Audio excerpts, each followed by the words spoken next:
You didn't need any fancy equipment like you do to play football with helmets or baseball with face goggles and whatever the hell you need. Every idiot played handball because all you had to do was get over the ball, hit it against the wall. So give me that one line though. I want you to say it if you can remember, or something like it. You just repeated it on yourself. I know, but I need you to say it. It's got to be your voice and your accent. Give me the words again. The words are... Everybody in the world was crazy about handball as far as Brooklyn was concerned. Okay. The most unusual thing is everybody was crazy about handball as far as Brooklyn was concerned. Because Brooklyn was the home of handball. Let's face it. It was played in other areas, but everybody that came to Brooklyn made Brooklyn the major sport because you didn't need any money to play the game. Or you could play in an old pair of shoes. You went to the Lower East Side, you bought a pair of women's gloves, you turned them inside out if you wanted to use gloves. They cost you a quarter a piece on the push cart, and you were in handball business. You can ask him his opinion of the replay of the national championship. No. Come on. He's a player. You don't like to hear it? I don't care. Forget about it. I want to get your I opinion. made enough of that already. We could. You did. You started enough. Ready. Go ahead, ask him, Morris. Okay. Wait. Let me get my You mic. don't have to put it in. Okay. When you played Carl Over that day, and Sam Silver was a referee, and then for some reason or other you got up with 18, you made 3 points and scored, and I said to you, Stevie, I don't like the way things end, you'll have to play them. You said, anytime you want me, I'll play them. Now, what was your opinion of the whole business? Was it a farce? Should you have played it? No, I just did it to do you a favor. Your eyes watch. I know. He played it to do me a favor. That's how much he liked me, right? I don't have to. Isn't that beautiful? That is. Okay? Because Jimmy Jacobs told him he don't have to play. Right. I know the whole stuff. Steve, how did you first become introduced to the sport of handball? I had a friend in high school that played handball, and there was this park in East 4th and Avenue P where men used to congregate every weekend, and I sort of liked the excitement. I was a basketball player, actually, and he played handball, and I had just moved over there from Brownsville. I just liked that atmosphere. That's sort of how I started. Trying out for the high school team, and I started playing over in this park in Avenue P. I was a sophomore in high school. What was it about handball that made you stay with it and become such a good player? What was it about the game that you liked? Well, when I first started, I said I was over in the park. I liked all the people watching you. I actually liked the fighting and all the arguing. Just the excitement. Perfect dancing. You know, that's really what I liked. You know, it's sort of like, at that time I didn't know it. It was sort of an outlet, but I didn't know it, but you just did it. Like, I guess if you had to have a glass of water, it was just something I automatically did. And, you know, it was mostly that there were a lot of people there, all the the tumbling areas. That was why I initially started. I being friends with this fellow, I didn't know anybody, and my friend was in a high school kid, and I like sports. So we used to play for money all the time. This park over here where we're at now, in those days, the fellas really didn't even, we didn't come down here too often, because everybody down here played for workout. We didn't play for workout, so we played for money. This became, this was a different group of people. There were a lot of people in those days. These courts that you're looking at had men playing from morning to night on all of these courts all the time. I'm going back 35 years ago. More than 35 years ago. 1960. I understand you used to also play sort of exhibitions where you would only play with one hand, you'd be playing holding a chair. Tell me about that. How come you only play with your backhand? Well, what happened was, naturally, everybody's now like a top player, so in order to make the game fair, you just have to make handicaps. If you put bet, so you had to try and even it up in some kind of way. So over at the park, most of the players are just average players. So in order to play against them, you have to play with the opposite hand, some kind of a handicap to make the games fair. And playing with the two hands in a spot, it wouldn't make much difference. One time we were playing on this court, his left hand against 4 guys like myself, and I'm a fairly smart handball player. So I spread the guys out 1, 2, 3, 4. I think he has to run on all of them. So he hits the ball right in the middle of the court. 4 guys. I'm looking at who's going to hit the ball. I went right through all of them. 5 people. Imagine that went right. This is what I wanted to say about it. What about the? Were telling me he used to play with a chair, holding a chair. Yes. Tell. Let him Hold the tell chair. He played also. He had hold the radio I had to a his a ear. heavy set friend who was about 350 pounds minimum. Marvin Greenberg. We once played a game. I played my opposite and another guy's regular hand in his shorts against the guy's paddle. We had all sorts of crazy games. Sugar That was when you again. used to hop playing. I played a couple of guys singles where I had to stand on one leg. Regular games, serving and everything. And this man over there, I once played him and his friend. Somebody had to give Day one, my backhand 49 against out of their forehand. 50. I used to play a lot of games against the back of my Oh, left hand. 4 hands Against the against. pretty good players. He could only hit the Five, ball man. this way, and we won 21-19. We just I mean, you and Lenny. Lenny Herman and I know myself. that. Yeah, it was was- 21-19. Those days, Handball had a lot more. He bought it all. He charisma to bought it because it was money. Everything was action, excitement. You know, a trillion people compared to now. It was way different. Not just the tournaments, just everyday playing. You had like It was the immense greatest amount of escape players. in And the before world. my time, the couple of before, you had even more players. You were the Bobby Riggs of handball there. Well, yeah. Bobby Riggs when he played against Some him. I would kind of say a the way. John McEnroe of handball. In one tournament, he beat all 3 Oberts. He beat Ruby over to the quarters, Oscar in the semis, and Carl in the final. He had a bad arm. He had to save overhand. You just imagine how good he was. 1960. Do you remember Steve in his prime? Yeah. Oh, shit. What was he like? He's very deceptive. You know, he doesn't look tall. He doesn't look slim. He was Doesn't right look like height. a He handball. doesn't look fast, but he's incredible because when he would return the ball, he knew where the opponent would be able to return it. So he was there before the guy hit the ball, and his anticipation was so great that it's incredible. That's how good he was. I think it was a phenomenal play. I think it's.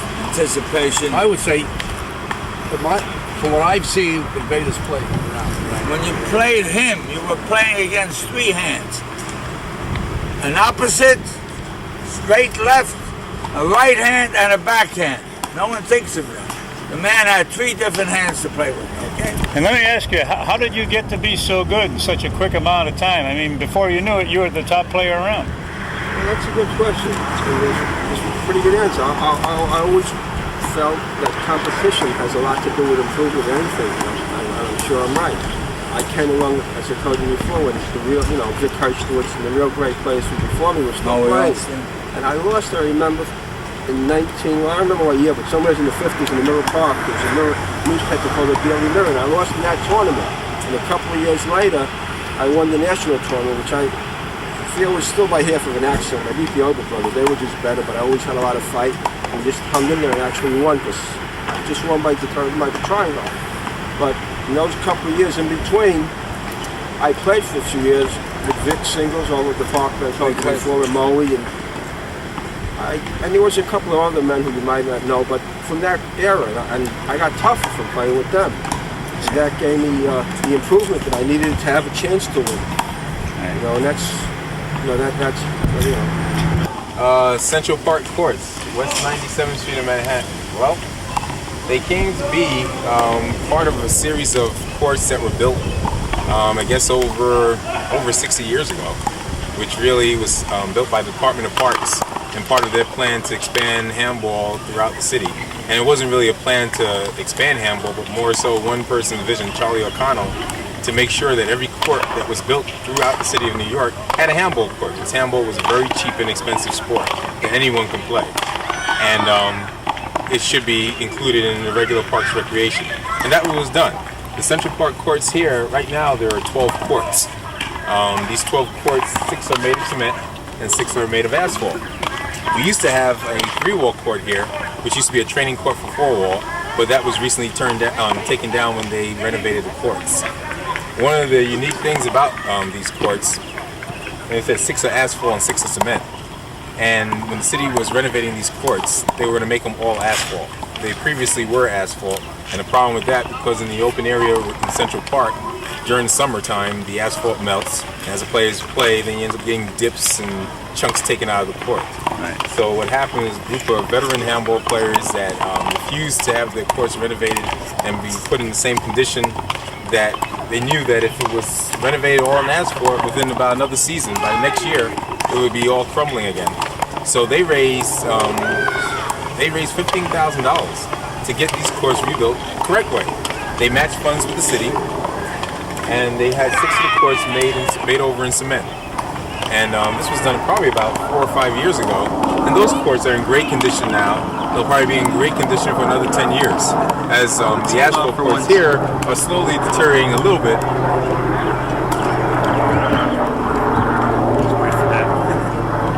Also want to talk to you about Charlie O'Connell, so I want you to think about a few lines about Charlie. Not too many.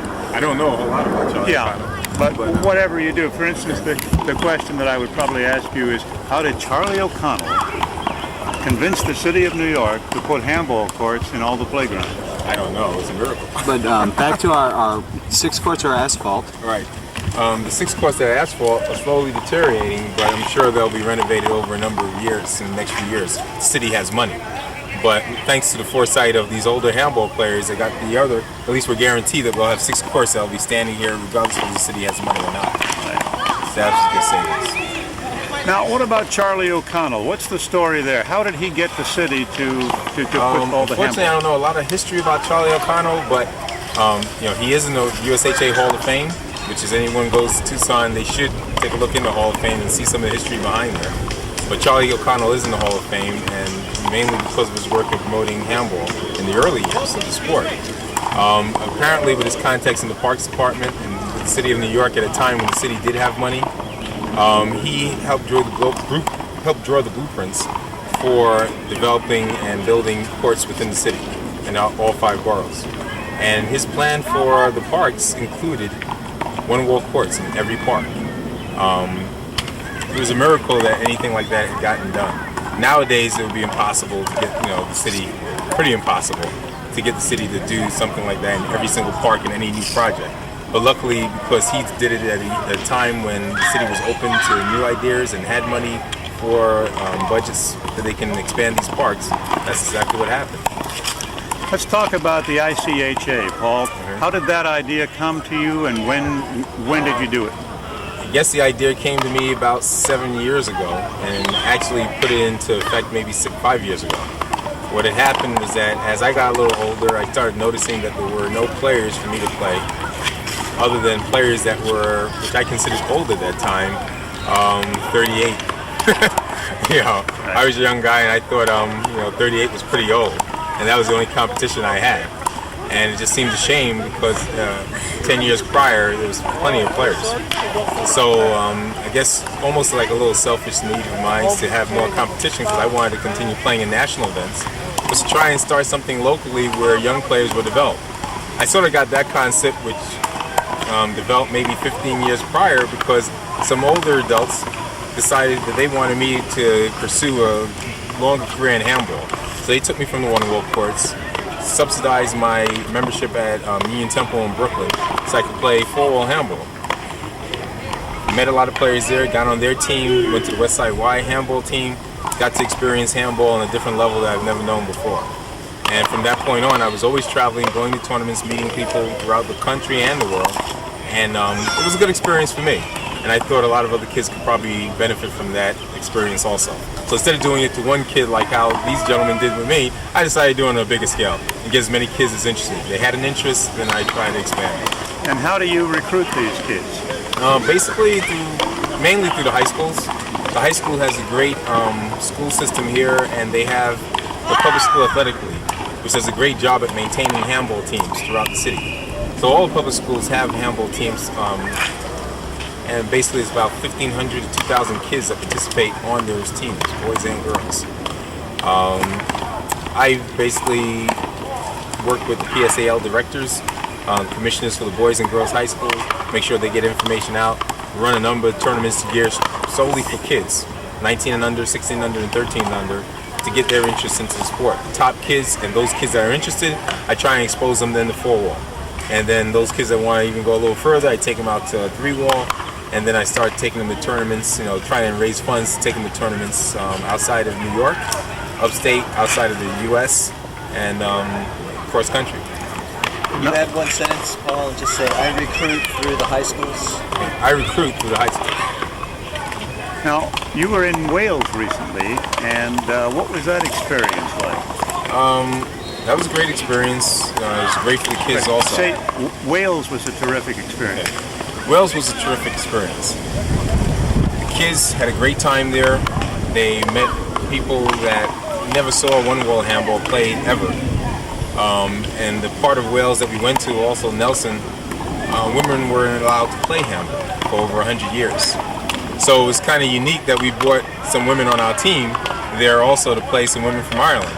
And the local women, to them it was an historic event because since women were allowed to play, they were then trying to put together a program where they approached the government, parliament, local parliament, to make it, to take it off the laws, because it is a written law that women are allowed to play. And they try to, they have a movement now to take it off their law books and have girls as well as young boys participate in handball on a local level in those towns. So that was sort of like a historical event. And then the fact that the tournament, it was the first European one-wall tournament. The kids that I brought came, they swept all divisions, top 4 places in the East. And it's also set the foundation to now start a European tour of handball players. And what countries participated in Wales? You had Ireland, England, United States, Spain, Canada didn't make it. Who else? Belgium and France. It must have been quite an interesting experience for everyone. It was an interesting experience, and since then, now we're gearing up for the World Championships in Winnipeg next year, '97, where they're actually having a formal one-wall world tournament in conjunction with the four-wall world tournament. And so this will be, so now one-wall players can compete for a sanctioned world title in a number of events in '97. And that was mainly done because of the first European tournament that we went to, and also the invitational tournament the year before in Ireland. A couple of years ago, you were voted onto the board of directors of the United States Handball Association. Talk a little bit about the association and the work that they do in handball. The association does a great job at maintaining organized handball throughout the country. Starting a small organization myself, if it wasn't for an organization like the USHAA behind me, I probably would not have accomplished half of what I've done. They are very structured. They've been around for a long time, so they know a lot of the pitfalls that you get into. They're very conservative, and there's good reason to be conservative because there's not a lot of money in handball, and you have to make sure every month, every dollar that you take in is spent wisely because you never know when you might not get any more dollars to come back in. So, they are very conservative, but they are very helpful to the sport. Right. Doug, is there anything you'd like to ask? Yeah, maybe about the future, since you're working with kids and getting them involved in handball. Maybe a little bit about the future of the game in terms of the kids who are coming in now, maybe kids who might not have thought of handball before. Anything you want to say on, how these kids like the game, how they get drawn in, whatever game is best. The future of handball, I see, can be a very great future. There are a lot of kids that cannot participate in some of these high-level sports because of expense. Handball is a very inexpensive sport. It's a fun sport. It's a stress-relieving sport. And it's a sport where you can meet good friends. I like to bring a number of kids in and try and get the whole school system to participate in organized handball, as well as those kids that are not on the teams to participate in handball. I want to try and also make it so this way these kids that are participating, also now that they're relieving stress, they're prone to less violent activities. They're prone to just try and do better for themselves. They're trying to accomplish something, they're trying to achieve something. They're feeling better about themselves, hopefully be able to feel better about their lives, feel better about their communities. Part of my program that I think is becoming a little bit more unique now with some local groups is making sure that sports don't include just sports but also academics. And I try and make sure that these kids, because they come from areas and sometimes single parent households where they, their minds are a little bit unfocused as to what their future is.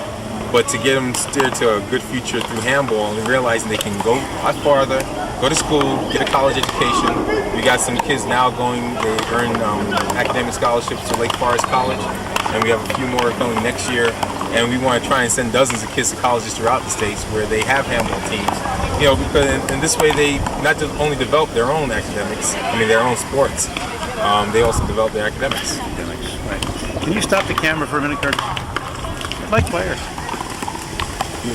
One of the most satisfying things is when a kid start realizing their potential and they start feeling real good about themselves. I see so many kids that have no idea where they're going. I have a number of kids that have started to do well. They've gotten into the program, been with me for about 5 or 6 years. One of my top athletes right now is Kendell Lewis, who's playing Sydell Smith, who's the national women's champion. But Kendell Lewis is quite an excellent athlete in one-wall, three-wall, and four-wall. I met him at about the age of 15. He's 22 now. And at age 15, he was a good athlete, but he only thought about one-wall in the street parks. I started getting him involved in four-wall and three-wall. And it was amazing, 2 years ago, he beat John Bike, who was at that time ranked #1 pro in the country, in the three-wall Eastern Regionals in Maryland. When he called me and told me that he beat him, I was like, yeah, okay. And, you know, it was late at night. I said, yeah, okay. I thought he was pulling my leg. I landed on the phone. Then I called up the tournament director and I said, what's going on down there? And he tells me that Kendell won. I was shocked. A lot of people were shocked. The whole East Coast was shocked that Kendell could do this.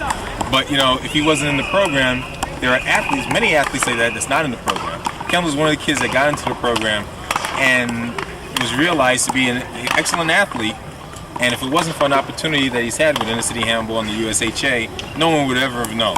And even though there are a lot of great athletes in the USHAA and the Pro Tour, you know, he's just an example that anyone can be beaten at any time. You know, anyone has the potential of being the best. And that year was his opportunity. You know, it may not happen again. It may happen again. You never know. But at least he had the opportunity to participate and show that he can be a great athlete in comparison to some of the top in the country. So he beat Bike at the age of 20? He beat John Bike at the age, yes, 20 years old. You started when you were talking about Kendell, saying that some of the kids you work with don't have a lot of focus. Can you talk in terms of Kendall's life, how handball's also given him focus? I think Kendell, just as well as some other individuals, some other kids that I've had, basically started to get focused because they realized that they just can't just play handball. There's more to life than just playing handball. Talk to Ben. Okay. There's more to life than just playing handball. He started seeing a different aspect. There's a lot of kids that just hang out in the park all day and they play handball, they gamble, and you know, it can lead to some problems.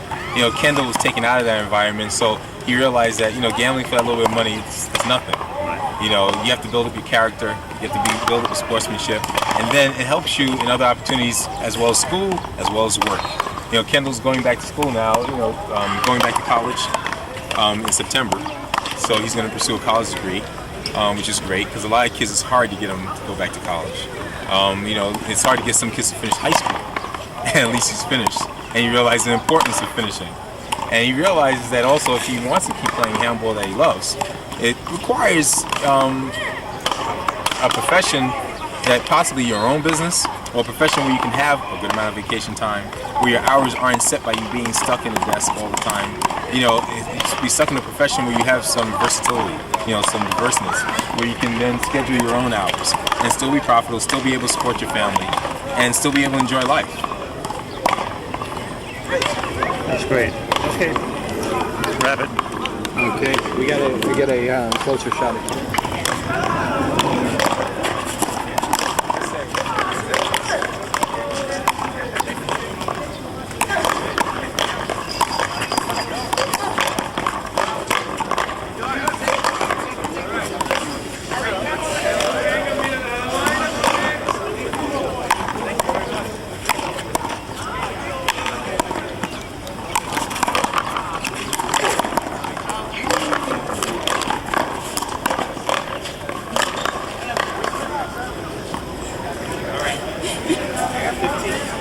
I got 12.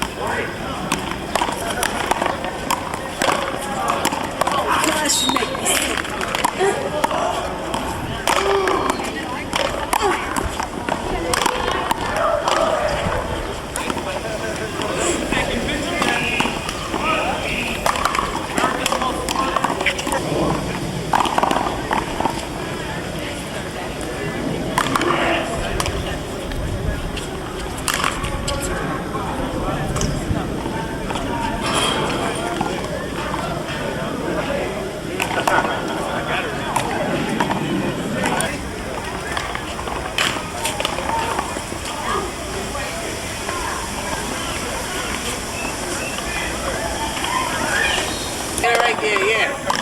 fight.